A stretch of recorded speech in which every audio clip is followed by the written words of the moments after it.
Good YouTube, Quinn Wade coming to y'all with that instant basketball analysis on Analysis Playground on YouTube, exclusively on air. The Clippers beat the Pacers 130 to 107. Clippers win the season, leading the season series 1-0 now, and they do play again later this month for the last time this season since the Pacers look like they're not going to make the playoffs or the play-in. Pacers are now 15 and 47 and 5 and 25 on the road, while the Clippers are 30 and 31, 16 and 13 at home. We'll see if the Clippers can get to 500 and get above it before the season is over and stay above it by the end of the season too. Then you look at the fact that the Clippers won the first quarter 42 to 25. They did lose the second quarter 26 to 21, but they won the third quarter 39 to 26, and they also lost the fourth quarter 30 to 28. But they still ended up blowing out them Pacers in this one. Pascal Siakam did everything he could. 30 minutes, 29 points. He did it efficiently, going 8 of 14 from the field. He even went 1 of 3 from the three-point line. He went 12 of 14 from the free throw line. They had no answer for him. He was just so tough to guard, whether he was in the mid-range, the three-point line, or even in the paint, because he was just finding ways to break that defense down and forcing them to say, we have to reach, we have to touch, we have to try to do this, that, and the other to guard him. And he just kept winning every single thing they was doing against him. And Pascal was an all-star for a reason. Team might not be good, they might not be playing that great, but he has shined as an individual, and he gives it his all, and he's doing whatever he can to help the team win. It just hasn't been enough this season. No turnovers for him, one offensive board, two personal fouls. In a minus 21 and plus minus. Jarris Walker, 31 minutes, 17 points, 6 of 12 from the field, 1 of 4 from 3, 4 of 4 from the free throw line. He had 5 rebounds, 5 assists, 2 turnovers, 4 personal fouls, and had finished the game with one offensive board and was a +2 and plus minus. You know, the paint touches really worked for him, and also finding his teammates a lot throughout the game really helped them out a lot in the beginning and in the middle of the game. But he did miss those other threes, but at least he made one of them. He didn't take too many of them in this one anyway. And then you look at Jay Huff, 25 minutes. He really was holding it down for them. He kept it close, but then the Clippers opened it up anyway. 18 points for him. He went 7 of 13 from the field, 4 of 8 from 3. Got some good dunks in this game. It had some wide open threes and was able to splash them in. 5 rebounds, 1 assist, 1 turnover, and a block. 1 offensive board, 4 personal fouls, and a -2 and plus minus. Andrew Nembhard, he was slowed down and he was stopped a lot throughout this game. They needed him to have a bigger impact in a bigger game, but he just didn't have it. In this one, he had 5 points. He went 1 of 5 from the field, 0 of 3 from the three-point line, 3 of 5 from the free throw line. He had 4 rebounds, 5 assists, 3 turnovers, and a steal. No personal fouls, and was a -15. And plus minus, Aaron Nesmith, 20 minutes, 2 points. He went 1 of 8 from the field, 0 of 4 from 3, 0 of 1 from the free throw line. Missed too many shots in this one, even if they was open. They needed a lot of those shots to go in, but he couldn't make them. 3 rebounds, 2 assists, 1 turnover, 1 personal foul, and a -19. And plus minus, Obi Toppin, 10 minutes. He missed his only shot, which was a 3. Still helped out with 3 rebounds, 1 assist, and a turnover, and had 2 personal fouls and was a -11 and plus minus. Micah Potter played 24 minutes, had 10 points, went 3 of 6 from the field, 1 of 3 from the three-point line, 3 of 4 from the free throw line. He had the most rebounds on the team with 6. That's a low amount, but that's show you that he still there to do his part on the team. He also had 2 turnovers and a block. He had 4 personal fouls, which was the worst part of his night. That is a lot of fouls in a short amount of time. He did have 1 offensive board, was a -6 and plus minus. TJ McConnell, 16 minutes for him. He had 6 points. He went 3 of 6 from the field. He had 3 rebounds and 5 assists too. He also had 1 turnover, no personal fouls, 1 offensive board, was a -8 and plus minus. Scoring was good. His shot selection was good. His passing was as accurate as it can get, besides just making that one mistake in this game. He handled the ball well and made good decisions. Nothing new there for him. Kobe Brown, 22 minutes. He had 5 points. He went 2 of 4 from the field, 1 of 2 from 3. He also had 2 rebounds, 2 assists, 1 turnover, 1 steal, 1 block, 3 personal fouls, and was a -12. and plus minus. And then Ben Shepherd, 20 minutes, 4 points, 2 of 8 from the field, 0 4 from three.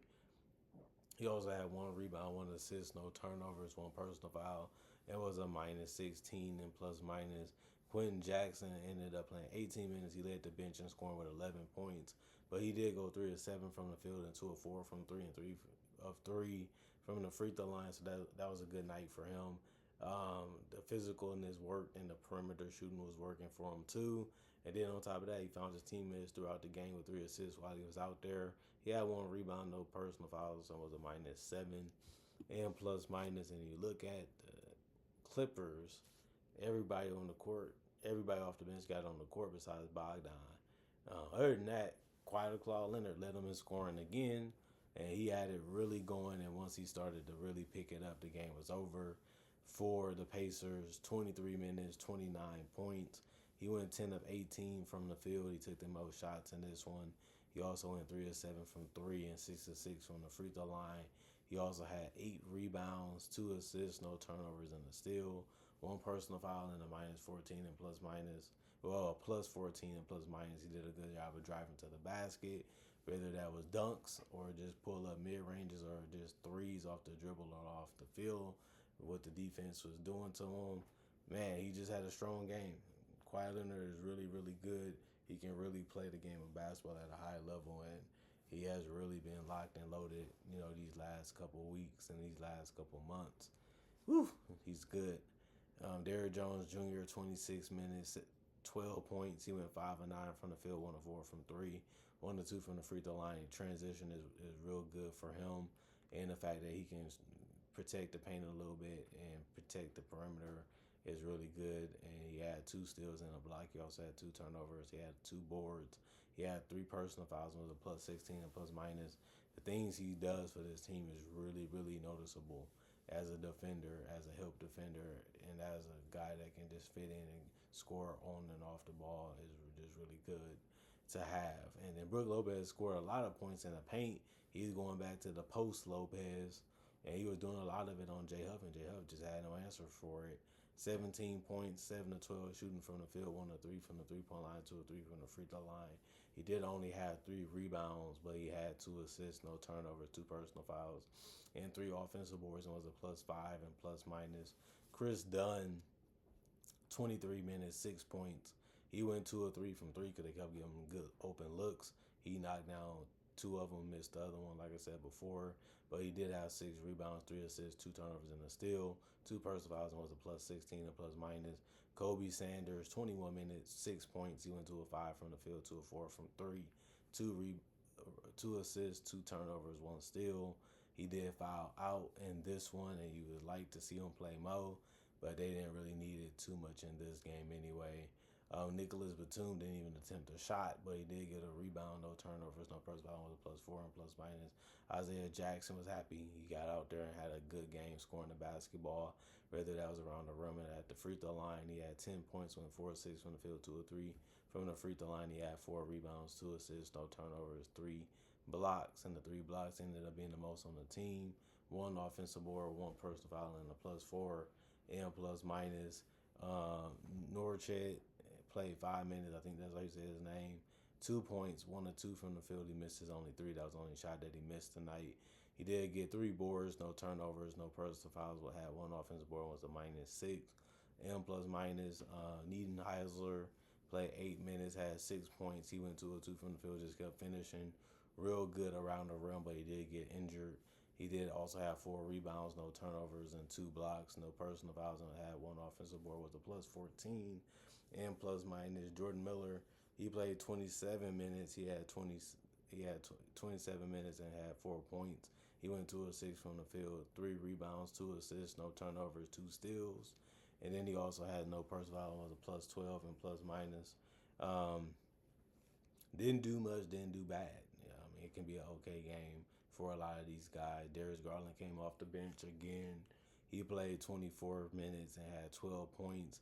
Did a good job of scoring near the basket or on the perimeter. He went 5 of 10 from the field, 2 of 4 from 3, just so fast and so quick that you just don't know what he's going to do because you're just trying to figure out how to stay in front of the guy And then he also had 8 assists that really helped. He had 4 rebounds and 2 turnovers, 2 personal fouls, and was a plus 20 and plus minus. This is knowing when to score, knowing when to shoot, knowing when to pass is tough, but you also got to be able to do it and have the respect from the defender. Even then, his passing was really good in this game anyway. So they had to pick: do we want him to pass? Do we want him to shoot? Do we want him to score? Or are we going to force him into a tough shot? That's all you can try to do anyway. Benedict Mathurin, 22 minutes. He had 23 points. He went 8 of 11 from the field, 1 of 3 from the 3-point line, and 6 of 7 from the free throw line. He's a tough cover. He's so strong and so athletic, and he can shoot and he can drive and he can do all types of finishes and all types of shots. You just want him to be under control and just be smart about which ones he's taking and how he's going about trying to make them. He did a good job in this one of just figuring that out a little bit better than the first couple games. But that's what you want to see him do. 8 rebounds also. He's a good rebounder as a guard or a wing.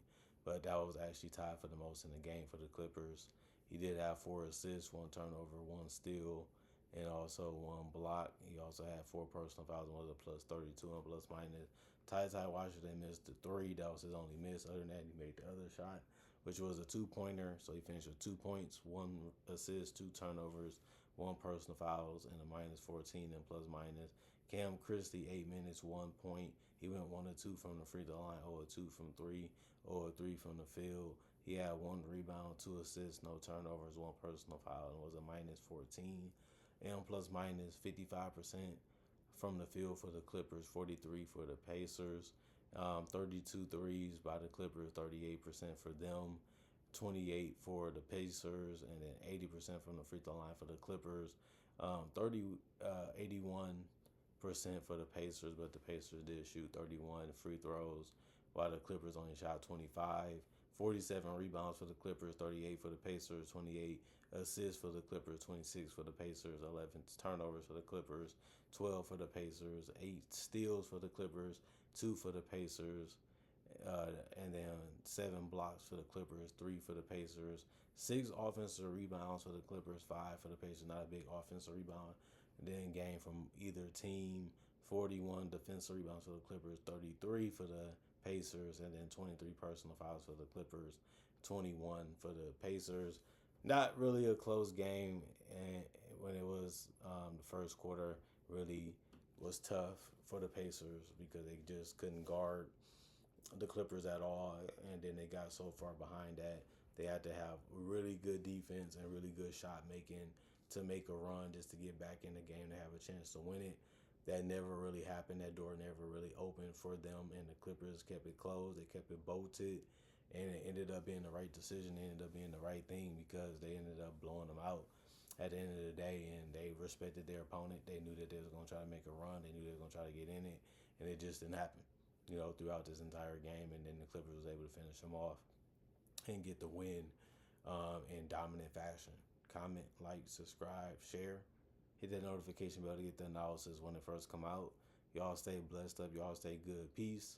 And I'll see y'all later today, hopefully with more analysis.